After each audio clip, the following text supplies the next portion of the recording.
Hello friends, welcome to this educational platform. आप सभी का आपके अपने इस यूट्यूब चैनल में स्वागत है। आज की इस वीडियो में हम लोग सीखने वाले हैं कॉम्प्लेक्स सेंटेंसेस में चेंज करना सेंटेंसेस को। जैसे कि डीएलएड फोर्थ सेमेस्टर के स्टूडेंट्स के लिए इंग्लिश की जो सीरीज चलाई जा रही है, इसमें सिंपल सेंटेंस आपको सिखाया जा चुका है, कंपाउंड भी सिखाया जा चुका है और ये आपको कॉम्प्लेक्स सेंटेंस बनाना सिखाया जाएगा। अब इसके पहले आपको टेंसेस भी पढ़ाए जा रहे हैं, उनके भी वीडियोस पड़े हुए हैं चैनल में। आप लोग प्लेलिस्ट में जाकर के हर वीडियो को चेक कर सकते हैं। मैथमेटिक्स में आपको कई मॉडल पेपर पढ़ाए गए हैं, वो भी आप देख लीजिए। और साइंस के भी आपको वीडियोस मिल रहे हैं। साथ ही साथ इंग्लिश में टेंसेस, एक्टिव पैसिव और डायरेक्ट इनडायरेक्ट के भी वीडियो इस पे आपको दिए जा चुके हैं। तो आप सब देखते रहिए साथ में, ठीक है? क्योंकि कई बच्चे क्वेश्चन करते हैं तो वो देखते नहीं है, उनको नहीं पता चल पाता, तो इसलिए मैं बता रहा हूँ। आप सब लोग प्लेलिस्ट में जाकर के चेक कर लीजिए। इंग्लिश की प्लेलिस्ट में जाइए और देखिए, हर सब्जेक्ट की अलग प्लेलिस्ट बनी हुई है, आपको सब दिख जाएगा। ये जो सेंटेंसेस है, देखिए अब आपको इसमें कन्वर्ट करना है, combine each sentences into complex sentence. अभी तक आपने सिंपल और कंपाउंड सीखा, अब देखिए यहाँ पर आपको क्या सीखना है, कॉम्प्लेक्स सेंटेंस, ठीक है? अब कॉम्प्लेक्स सेंटेंसेस में चेंज करने के तरीके क्या क्या है, मैं एक एक सेंटेंस को लेता हुआ इसको कराता जाऊंगा और साथ में आपको रूल समझाते चले जाएंगे, ठीक है? आपको समझना है, अच्छे से देखिए। आपके लिए सामने पहला क्वेश्चन है, he works hard he must pass. मतलब वह कठिन परिश्रम करता है, वह अवश्य पास होगा। ही मस्ट पास मतलब वह अवश्य पास हो जाएगा। यानी कि अब इसमें सिंपल सी बात है, देखिए एक चीज याद रखिएगा, आपको मैं रूल भी समझा देता हूं।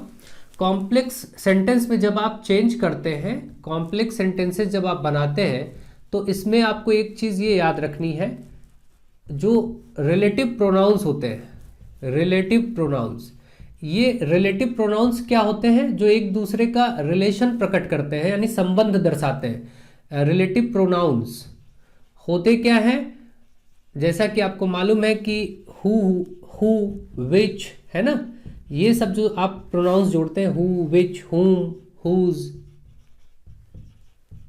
है ना, इस तरीके से। तो ये जो सेंटेंस जो प्रोनाउंस होते हैं, इसमें दैट भी लगता है।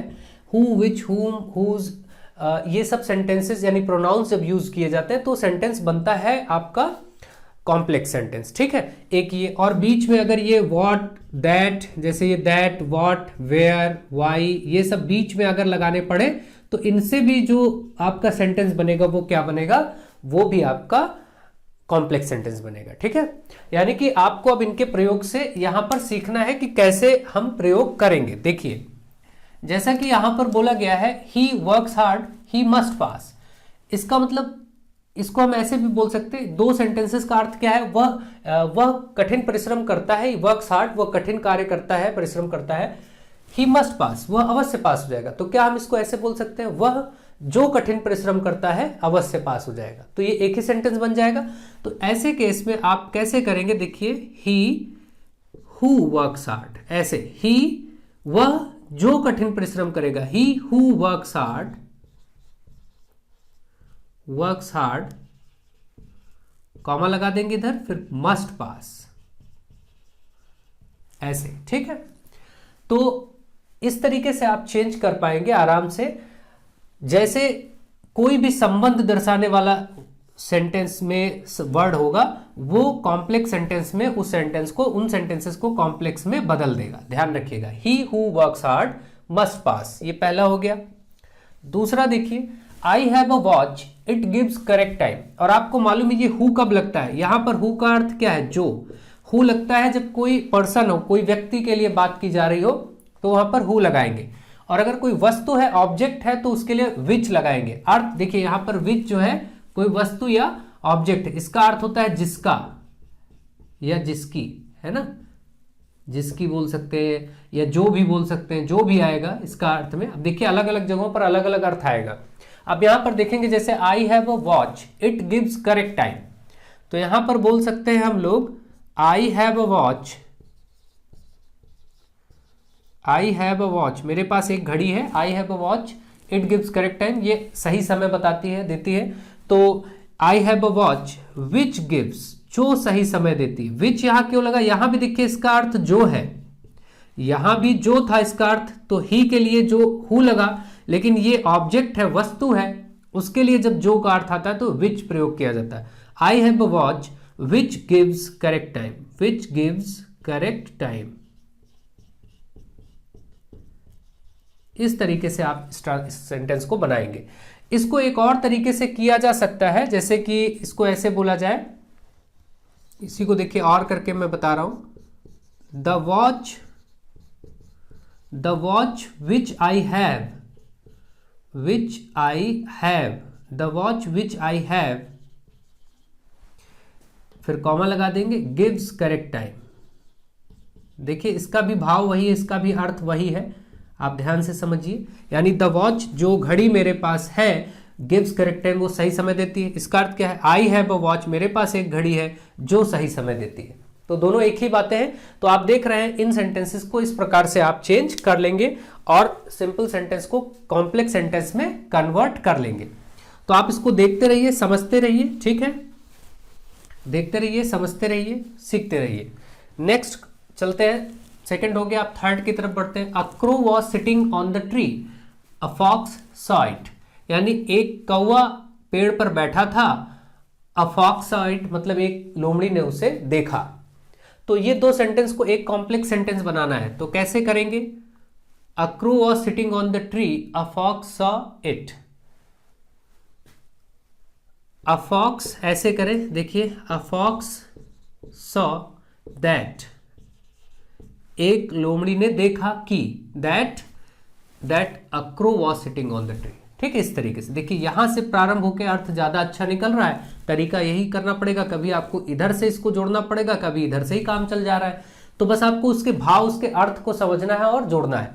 जैसे यहां पर होगा, अ फॉक्स सॉ, एक लोमड़ी ने देखा, सी का सेकंड फॉर्म है saw. A fox saw that, देखा कि, क्या देखा? अ क्रो, देखा क्या? कि एक कौवा बैठा है पेड़ पर, यानी that a crow was sitting on the tree. ये देखिए आपका ये सेंटेंस हो गया।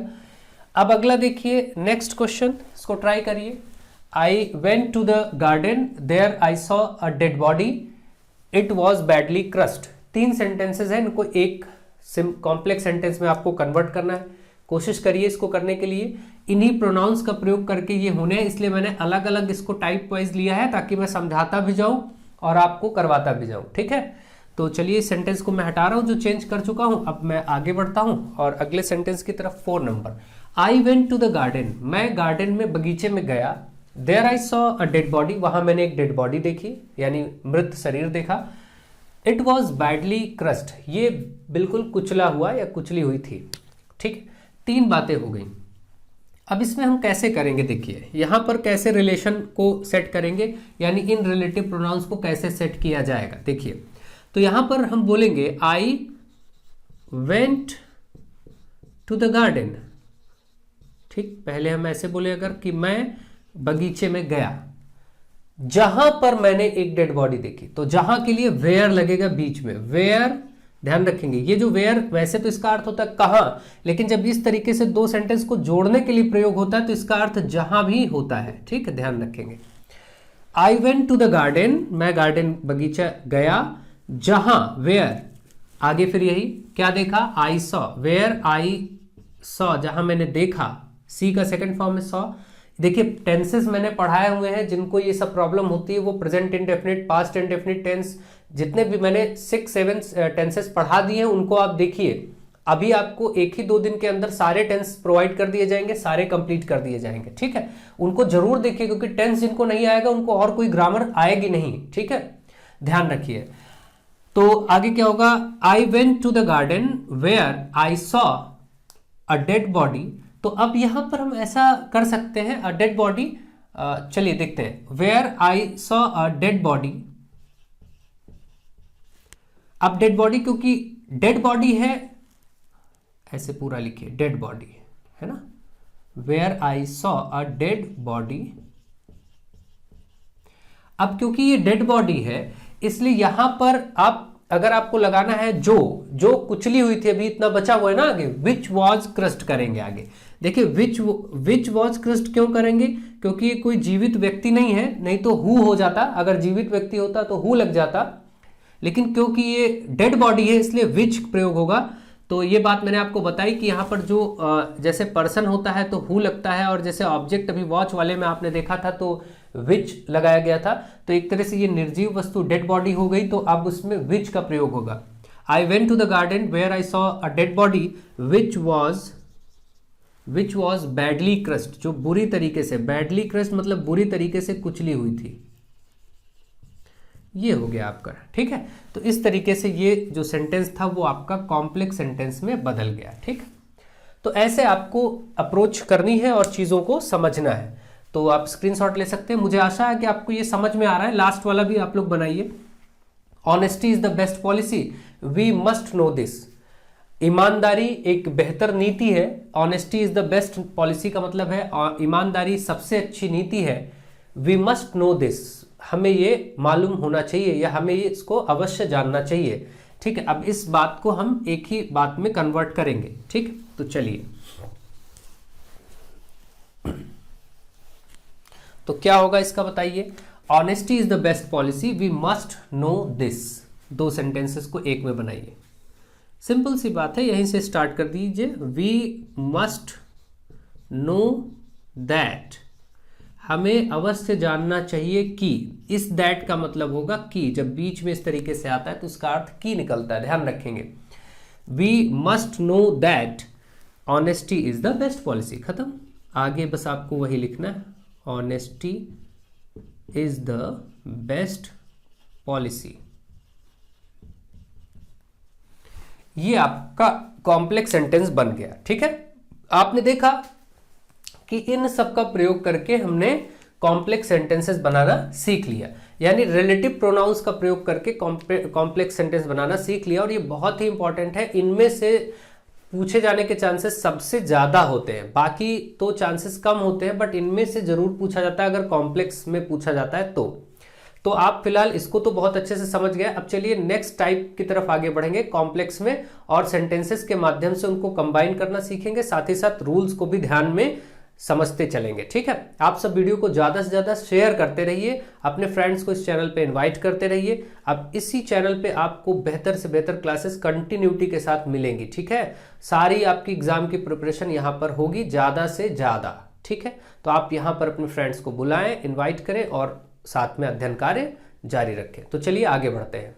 अब आपके सामने कुछ और क्वेश्चंस हैं, कुछ और सेंटेंसेस हैं जिनको आपको चेंज करना है कॉम्प्लेक्स सेंटेंसेस में। ये सिंपल सेंटेंसेस है, आप इनको कॉम्प्लेक्स बनाइए। जैसे पहला सेंटेंस आपके सामने है, don't drink dirty water, you will fall ill. मतलब आप डोंट ड्रिंक डर्टी वाटर, गंदा पानी मत पियो, यू विल फॉल इल मतलब तुम बीमार पड़ जाओगे। तो ये दो सेंटेंसेस हैं, इनको एक में आपको कंबाइन करना। तो आपको ऐसा फील हो रहा होगा कि इसमें यदि अगर करके अगर इसको जोड़े तो अच्छी बात होगी कि अगर तुम गंदा पानी पियोगे तो बीमार हो जाओगे, यानी यदि तुम गंदा पानी पीते हो तो बीमार पड़ जाओगे। तो इफ से इनको जोड़ने पर भी ये सेंटेंस, जब भी कोई सेंटेंस इफ से जोड़े जाते हैं, ध्यान रखिए, तो वो सेंटेंस कॉम्प्लेक्स माने जाते हैं, ठीक है। तो आप ये ध्यान रखेंगे। तो आप इसको क्या बोलेंगे, if you drink dirty water, if you drink dirty water,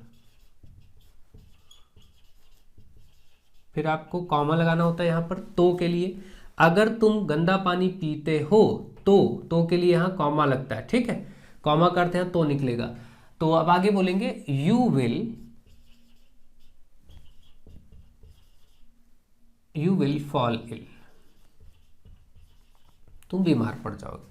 या इसी को करने का एक तरीका ये भी हो सकता है, ऐसे शुरू कर सकते थे, you will fall ill, you will fall ill, तुम बीमार पड़ जाओगे, if you drink dirty water.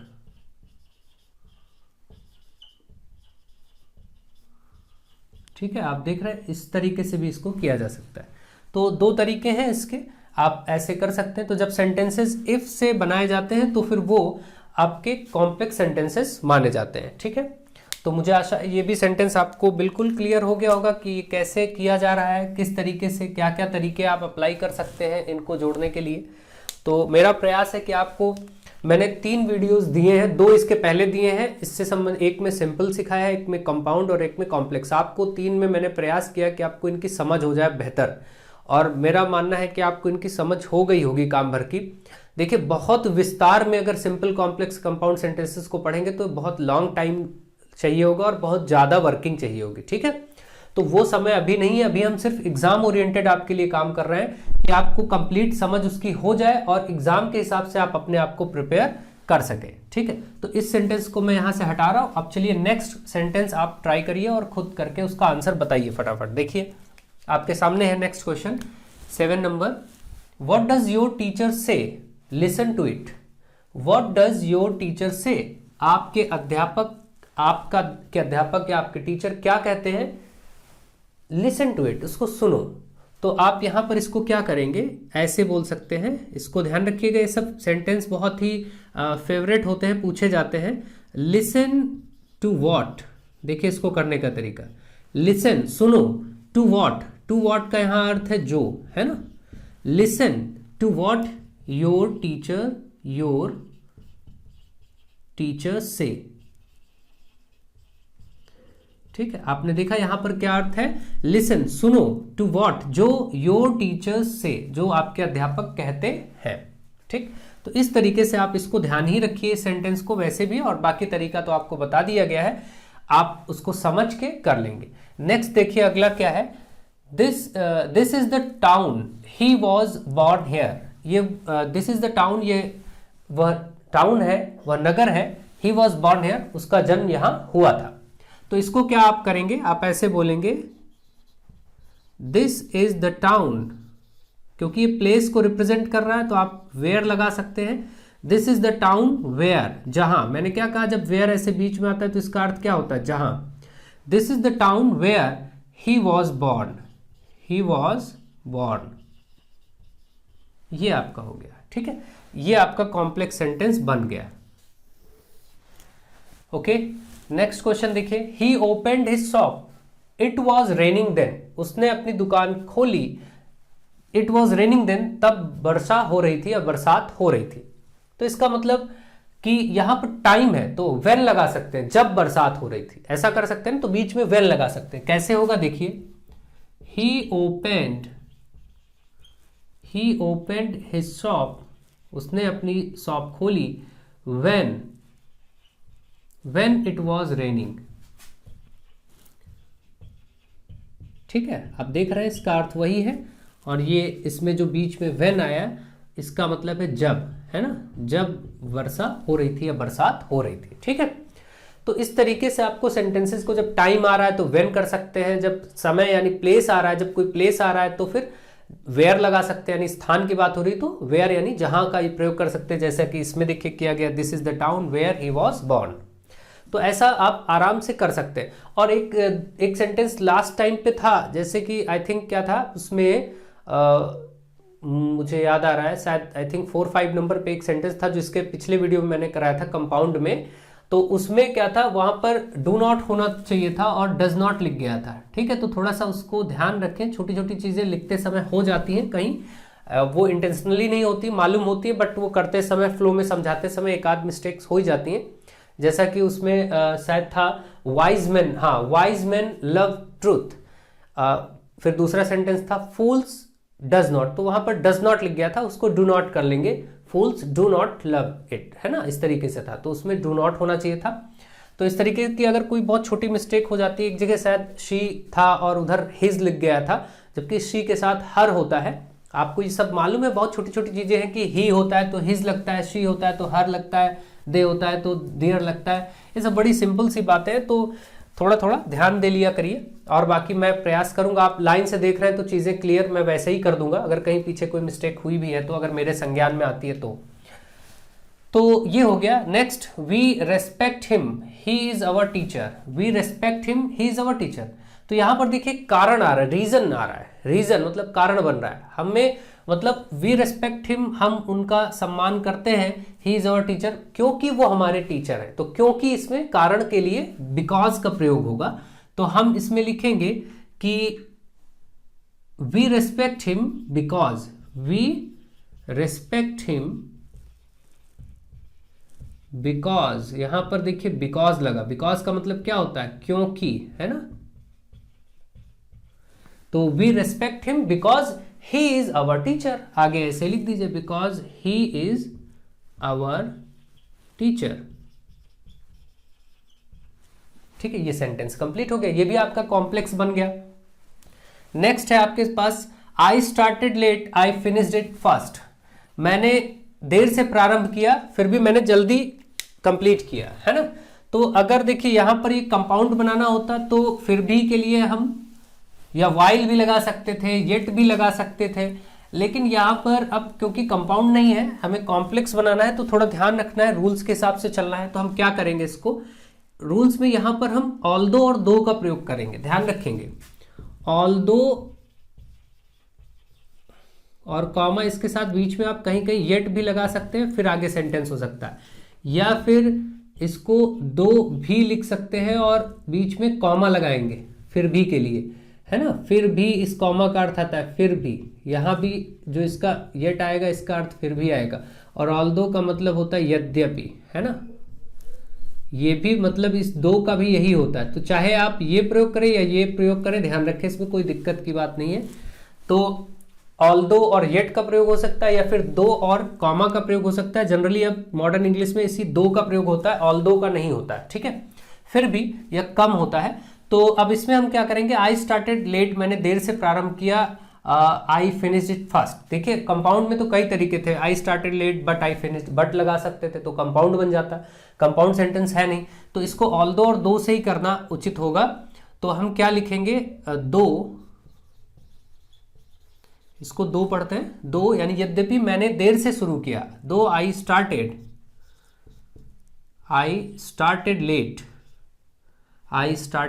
Late, फिर कॉमा लगाएंगे, इस कॉमा का मतलब होगा फिर भी, जबकि आई फिनिश्ड इट फास्ट, बस ये हो गया।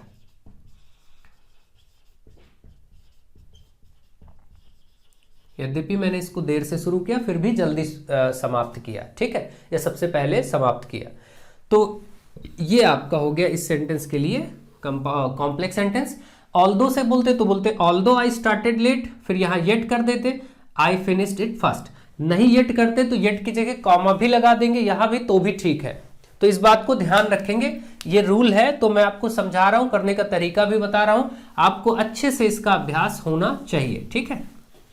नेक्स्ट यहां के लिए लास्ट है, और next, he is strong, I am equally strong, वह मजबूत है, स्ट्रांग है, और मैं भी इक्वली उतना ही स्ट्रांग हूं। तो इस तरीके से इसमें ऐसे आपको करना होता है, he is as strong as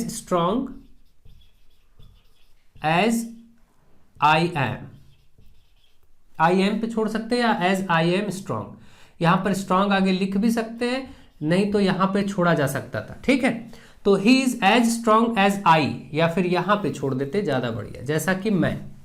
तो इस बात को ध्यान रखेंगे, यहीं पर इसको छोड़ दीजिए, ज्यादा बेटर है, पूरा लिखने की कोई जरूरत नहीं है, उससे भाव प्रकट हो जाता है, क्लियर हो जाता है। He is as strong as I, जैसे अब यहीं पर होता है, he is wise, I am equally wise, वह बुद्धिमान है, मैं बराबर बुद्धिमान हूं। तो यहां क्या होता है, he is as wise as he, जैसे वाइज होता तो देखिए क्या लिखते हैं, ही इज, एज की जगह आप सो भी यहां लिख सकते हैं, एक तरीका ये भी हो सकता है, ही इज सो वाइज, वह उतना बुद्धिमान है जितना कि मैं, एज आई, ऐसे, है ना। He is so wise as I, या he is as wise as I, यहां पर एज वाइज एज भी बोल सकते थे, फिर आगे सब वही रहता, ठीक। ये तरीके हैं इसको करने के, ठीक है। तो इस तरीके से आप सेंटेंसेस को करेंगे और बहुत अच्छे से इन चीजों को आप समझ पाएंगे। तो चलिए कुछ और सेंटेंसेस लेकर के कॉम्प्लेक्स सेंटेंस को कंप्लीटली समझ लिया जाए। अब देखिए इन सेंटेंसेस को हम लोग चेंज करेंगे कॉम्प्लेक्स सेंटेंस में। इसमें देखिए क्वेश्चन नंबर 13 में आपसे कहा गया, he worked hard, he failed in the exam. उसने कठिन परिश्रम किया, वह फेल हो गया परीक्षा में। तो यानी इसका मतलब ये है कि उसने कठिन परिश्रम किया फिर भी वह फेल हो गया, या ऑल्दो, यद्यपि उसने कठिन परिश्रम किया। यहां पर ऑल्दो या दो का प्रयोग ज्यादा सुटेबल है, तो आप क्या लिखेंगे, दो ही वर्कड हार्ड, दो ही वर्कड हार्ड, यद्यपि उसने कठिन परिश्रम किया, फिर कॉमा लगा देंगे, he failed in the exam, है ना। ये हो गया आपका sentence, he failed in the exam. ये आपका सेंटेंस कॉम्प्लेक्स में कन्वर्ट हो गया। ठीक है, तो इस तरीके से आपको सेंटेंस करना है। नेक्स्ट देखिए 14 नंबर, ये 13 था। 14 देखिए, he was ill, he could not come to school. He was ill, वह बीमार था, he could not come to school, और वह स्कूल नहीं आ सका। ठीक है, तो अब यहां पर क्या आप लिख सकते हैं, यहां पर बिकॉज का प्रयोग कर सकते हैं। ही कुड नॉट से स्टार्ट करें, अगर इसको देखिए ऐसे, he could not come to school, वह स्कूल नहीं आ सका। He could not come to school because, क्योंकि वह बीमार था। बिकॉज मतलब क्योंकि होता है ना, मैंने आपको बताया था, बिकॉज ही वॉज इल। ठीक, इस तरीके से हो जाएगा। तो यहां पर आपने देखा कि 13 नंबर क्वेश्चन को करने के लिए मैंने क्या किया, दो का प्रयोग किया, और इसको करने में मैंने बिकॉज से जोड़ा। तो ये सेंटेंसेस आपके कॉम्प्लेक्स होते हैं, इनको आप ध्यान रखेंगे, इनको कॉम्प्लेक्स सेंटेंसेस की श्रेणी में रखा जाता है। ठीक है, चलिए आगे बढ़ते हैं, इसको मैं हटा रहा हूं। ठीक है, आप स्क्रीनशॉट लेना चाहे तो लेते रहें, थोड़ा सा जल्दी स्क्रीनशॉट लेकर देखिए। मैं चाहता हूं कि आपका ज़्यादा से ज़्यादा समय पढ़ाई पर जाए, वेस्ट ना हो, इसलिए मैं प्रयास रखता हूं कि आपको कम से कम बातें हों और ज़्यादा से ज़्यादा काम हो। ठीक है, next 15, he likes to go, वह जाना चाहता है। ही लाइक्स टू गो मतलब वह जाना चाहता है, पसंद करता है। ही मे गो एनीवेयर, वह कहीं भी जा सकता है। ही मे गो, वह जा सकता है कहीं भी, एनीवेयर। तो इन दो को एक साथ जोड़ेंगे तो क्या बोलेंगे, आप ऐसे बोल सकते हैं, देखिए, ही मे गो, वह जा सकता है जहां भी वह जाना चाहे, ऐसे बोल सकते हैं ना इकट्ठे। तो जहां भी वह जाना चाहे, तो वेयर एवर ही लाइक्स। देखिए ये हो गया आपका। अब यहां पर देखिए तरीका कि जब भी बीच में सेंटेंसेस आए कि जहां भी वह जाना चाहे, वेयर एवर, वेन एवर, इनसे जब हम जोड़ते हैं तो वो भी सेंटेंस कहां पर माने जाते हैं, कॉम्प्लेक्स सेंटेंसेस में माने जाते हैं। तो आपने देखा इसका भाव क्या था, ही लाइक्स टू गो, वह जाना चाहता है। ही मे गो एनीवेयर, वो कहीं भी जा सकता है। तो आपने क्या किया, he may go wherever he want, he likes, wherever he likes. अगर वॉन्ट्स होता तो वॉन्ट्स लिख देते। नेक्स्ट देखिए, ही वॉज क्वाइट टायर्ड, वह बिल्कुल थका हुआ। क्वाइट मतलब बिल्कुल, टायर्ड मतलब थका हुआ, वह बिल्कुल थका हुआ था। ही कुड स्कैर्सली स्टैंड, वह मुश्किल से ही खड़ा हो सकता था। स्कैर्सली मतलब मुश्किल से ही, है ना। तो अब इसका मतलब क्या है, देखिए, अब सोचिए आप क्या कर पाएंगे, इसको क्या करेंगे, कॉम्प्लेक्स में कैसे बदलेंगे। He was quite tired, he could scarcely stand, वो मुश्किल से ही खड़ा, मतलब वह इतना थका था कि वह खड़ा भी नहीं हो सकता था, ऐसे बोल सकते हैं ना। तो ऐसे सेंटेंस को कैसे आप करते हैं, ही वॉज सो टायर्ड, वह इतना थका था। सो का मतलब क्या हुआ यहाँ, इतना, वह इतना थका था। He was so tired that, इस दैट का मतलब क्या हुआ, कि वह इतना थका था कि वह खड़ा नहीं हो सकता था, यानी ही कुड नॉट स्टैंड, कि वह खड़ा नहीं हो सकता था। समझ में आ गया, he was so tired that he could not stand, वह इतना थका था कि वह खड़ा नहीं हो सकता था। आपने देखा, इस तरीके से इस सेंटेंस को बदल दिया गया। यह भी सेंटेंसेस कॉम्प्लेक्स की श्रेणी में आते हैं। ठीक है, तो अब आगे बढ़ते हैं। नेक्स्ट क्वेश्चन क्या है, she worked hard, she wanted to get good marks. ठीक, चलिए बताइए, she worked hard, she wanted to get good marks, उसने कठिन परिश्रम किया, ठीक है। She worked hard, she wanted to get good marks, तो इसका मतलब उसने कठिन परिश्रम किया क्योंकि वह अच्छे नंबर पाना चाहती थी। बिकॉज भी कर सकते हैं, और इसको शी वर्कड हार्ड बिकॉज से ही आराम से जुड़ जा रहा है, तो कोई दिक्कत ही नहीं, यहां पर बिकॉज से जोड़ देते हैं, कोई प्रॉब्लम नहीं है। ठीक है, तो हम क्या बोलेंगे, या सो दैट से भी जोड़ सकते हैं, है ना। देखिए सो दैट से मैं जोड़ के, बिकॉज तो आप लगा लेंगे आराम से, बिकॉज से देखिए she worked hard because she wanted to get good marks, हो गया। बिकॉज से आप कर लेंगे, मैं सो दैट से करके दिखाता हूं, तो आप सो दैट से भी जोड़ सकते हैं। शी वर्कड हार्ड, उसने कठिन परिश्रम किया। सो दैट, ताकि, सो दैट जब लगता है तो इसका मतलब क्या होता है, ताकि, यानी ताकि वह अच्छे नंबर पा सके। सो दैट शी कुड, तब यहां पर ऐसे हो जाएगा, पा सके। शी कुड या she could get good marks, ऐसे भी किया जा सकता है। नहीं तो आप बिकॉज से करेंगे, वो बहुत ही सिंपल है, मैंने बस दूसरे तरीके से बता ही दिया कि अगर आप सोचे तो कैसे सोचेंगे, ठीक है। नेक्स्ट सेंटेंस देखिए, John said to me honesty is the best policy. John ने मुझसे कहा ऑनेस्टी, ईमानदारी सबसे अच्छी नीति है, बेस्ट पॉलिसी है। तो इसको आप कैसे करेंगे, देखिए ऐसे सेंटेंसेस में एक तो तरीका मैं बता आपको, आप कर भी चुके हैं इसके पहले ऐसा सेंटेंस कि दैट लगा दीजिए, हो जाएगा। John said to me that honesty is the best policy. लेकिन इसमें क्या है, आप अगर कोई एक चीज और ध्यान रखें, अगर आप कोई सेंटेंस डायरेक्ट इनडायरेक्ट में से, जो डायरेक्ट इनडायरेक्ट आप तरीका रखते हैं उसमें डायरेक्ट में लिख दे तो भी वो कॉम्प्लेक्स माना जाता है। कैसे, जैसे यहां हम ऐसे लिख दें इसको, John said to me, John said to me, फिर कॉमा, इन्वर्टेड कॉमा लगाते हैं। डायरेक्ट में ऐसे लिखते हैं ना, जॉन सेड टू मी, इन कॉमा के अंदर honesty is the best policy. तो ये जो तरीका होता है, जो पैटर्न है, honesty is the best policy, इस पैटर्न को माना जाता है कि ये कॉम्प्लेक्स सेंटेंस के अंतर्गत डील किया जाता है, ठीक है।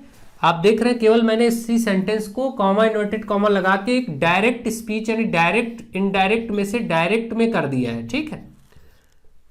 डायरेक्ट इनडायरेक्ट में आप अगर इसको करते हैं तो उसमें से मैंने देखिए किसमें, डायरेक्ट में कर दिया है, तो ये किसमें माना जाएगा, कॉम्प्लेक्स सेंटेंस की श्रेणी में माना जाएगा, ठीक है।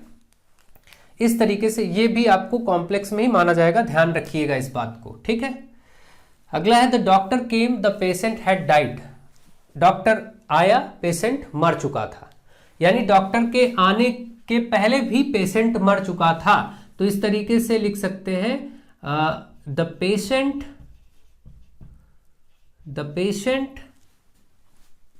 Had died.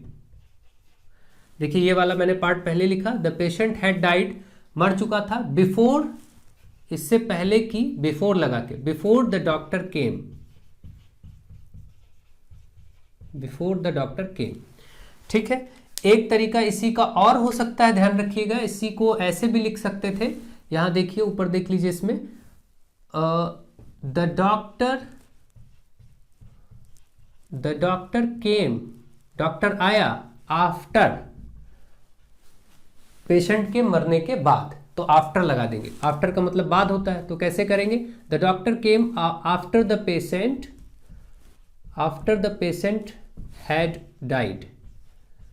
देखिए दो में से जो आपको उचित लगे आप कर सकते हैं, दोनों ही कॉम्प्लेक्स सेंटेंस की श्रेणी में माने जाएंगे, एक ये वाला बिफोर और एक ये वाला आफ्टर। बस ध्यान देने वाली बात क्या है, दोनों को देखिए, जब मैंने आफ्टर वाला लगाया है तो आफ्टर के बाद में हैड का प्रयोग हुआ है, और जब बिफोर वाला लगाया है तो बिफोर के पहले हैड वाला सेंटेंस आ गया है। तो ध्यान रखिएगा, हैड वाला सेंटेंस यानी जो पास्ट परफेक्ट टेंस होता है वो बिफोर के बिफोर यानी पहले रहता है, और आफ्टर के आफ्टर यानी बाद आता है। ये एक ट्रिक से याद रखिए कि जो हैड वाला सेंटेंस होगा, दो सेंटेंसेस में, यहां पर देखिए दो सेंटेंस है जिसमें एक में हैड आया है, ये जो सेंटेंस होगा पास्ट परफेक्ट वाला, वो आफ्टर अगर लगा रहे तो आफ्टर के आफ्टर है, देखिए बाद में, और बिफोर लगा रहे तो बिफोर के बिफोर प्रयोग कर दिया गया पहले। ये आप ट्रिक याद रखेंगे तो आप अच्छे से कर पाएंगे, समझ पाएंगे। तो ये जो सेंटेंसेस थे, मैंने पूरा प्रयास किया है आपको इस एक ही वीडियो में कॉम्प्लेक्स सेंटेंसेस को बहुत बेहतर तरीके से समझाने का। जो लोग इसको ढंग से देखेंगे, प्रैक्टिस करेंगे, डेफिनेटली उनका एग्जाम बहुत अच्छा होगा, और वो सिंपल, कॉम्प्लेक्स और कंपाउंड सेंटेंसेस को अच्छे से कर पाएंगे, डील कर पाएंगे। आने वाले समय में बाकी हमारे चैनल पे आपको टेट, सीटेट, सुपर टेट की रेगुलर मैथमेटिक्स की क्लास मिली रही है, रोज शाम 7 बजे वो आपको मिलती रहेगी। आप लोग जो नए हैं उनको ये चीज़ याद रहनी चाहिए, ये चैनल आपके लिए टेट, सीटेट, सुपर टेट तक आपके साथ रहने वाला, और आपको बहुत शानदार स्टडी मटेरियल इस चैनल पर प्रोवाइड होता रहेगा। आप सब अपने फ्रेंड्स को जोड़ें, और आने वाले समय में जब आपका एग्जाम हो जाएगा तो अभी आपके ब्रदर्स, सिस्टर्स सबके लिए कोशिश की जाएगी, जो आपके घर में बच्चे 9, 10th, 6 to 12th की क्लासेस भी आपको यहाँ पर मिलेंगी फ्री ऑफ कॉस्ट। बहुत अच्छी क्लासेस, शानदार classes, 6 to 12th maths, physics, chemistry, ये सारी क्लासेस आपको अवेलेबल होंगी। सो आप सब इस चैनल को आगे बढ़ाएं, खूब मैं आप सबके लिए जितनी भी मेहनत हो सकती है करूँगा, और आप भी हमारे साथ जुड़ें, सहयोग करें। So thank you to all of you.